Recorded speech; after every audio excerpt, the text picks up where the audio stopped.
Thierry Doll et ses compagnons ont été enlevés dans la nuit du 15 au 16 septembre 2010, raison pour laquelle ces 2 ans de captivité sont célébrés entre aujourd'hui et demain. À Meudon, la ville où habite Thierry Doll en Île-de-France, une cérémonie officielle a eu lieu ce samedi. Ses proches se sont retrouvés avec les 3 autres familles d'otages pour planter symboliquement un arbre de la liberté. Serge Billet et Mourad Bouretima.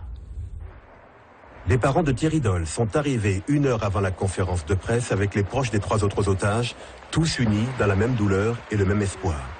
Quand je viens, si je rencontre les familles, je vois que toutes ces familles qui souffrent en même temps que nous, donc ça nous réconforte un peu. Une conférence de presse qui tranche avec le silence observé depuis 2 ans, une façon de mettre la pression sur le gouvernement. Beaucoup d'entre vous se sont étonnés que nous ne parlions pas plus tôt. Mais nous avons laissé le temps au temps pour que des possibilités de discussion, d'accord sur le terrain permettent de les ramener vite. Deuxième temps fort de la journée, la cérémonie organisée par la mairie de Meudon, dans le grand parc de la ville. La femme de Thierry Doll arrive, c'est la première fois qu'elle apparaît en public. D'anciens otages comme Florence Aubenas et Jean-Louis Normandin sont également là. Merci pour Thierry, mais merci aussi pour les autres otages. Merci pour ce symbole de rassemblement et nous espérons tous, bien entendu, que le plus rapidement possible, qu'on puisse trouver une issue favorable à cette difficile situation. Et le voici, cet arbre de la liberté, en hommage aux otages. Les familles et les amis se relaient pour le mettre en terre. Si vraiment qu'il faut aller prendre sa place, moi je suis prêt à prendre, je suis prêt à donner ma vie pour mon fils, parce que là, pour eux, les 2 ans, ça commence à être trop. Thierry Doll et ses compagnons ont été enlevés dans la nuit du 15 au 16 septembre 2010. Ce soir, ça fait donc 2 ans qu'ils sont otages, un cap que leurs proches ont voulu marquer aujourd'hui pour dire qu'ils ne les oublient pas. Et l'épouse de Thierry Doll, qui est avec le maire de Meudon à l'initiative de cette manifestation, est apparue en public pour la toute première fois depuis 2 ans. Serge Billet nous le disait à l'instant. Elle est arrivée quelques jours plus tôt du Burkina Faso, son pays d'origine. Aori Doll a tenu à remercier les Martiniquais pour leur mobilisation en faveur de son mari.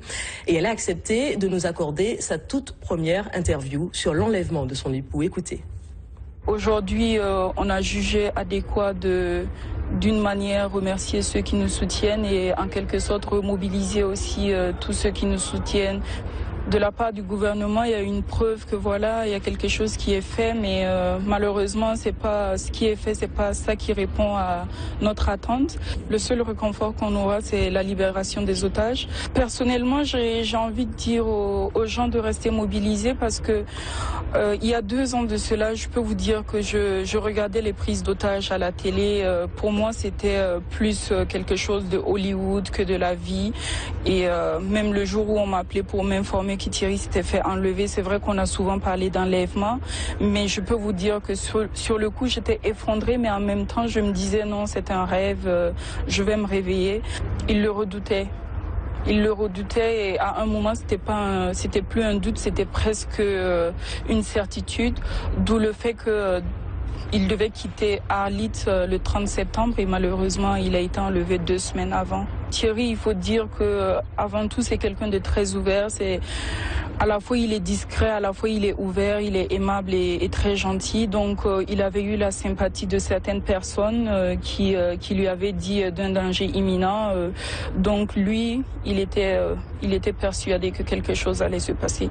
Le but était de rester lucide pour penser à quoi faire pour apporter notre aide aux otages.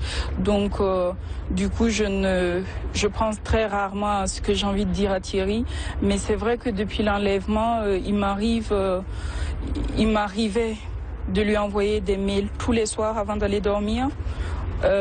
Même parfois, je me réveille la nuit, je lui envoie un mail pour lui expliquer un peu ce que je vis, ce que je fais, parce que on ne sait pas si jamais ils ont accès à Internet qu'ils puissent lire les mails. Malheureusement, ça, c'est une méthode que j'ai cessé, malheureusement ou heureusement, je dirais d'ailleurs, parce que c'était quelque chose qui me mettait la pression aussi.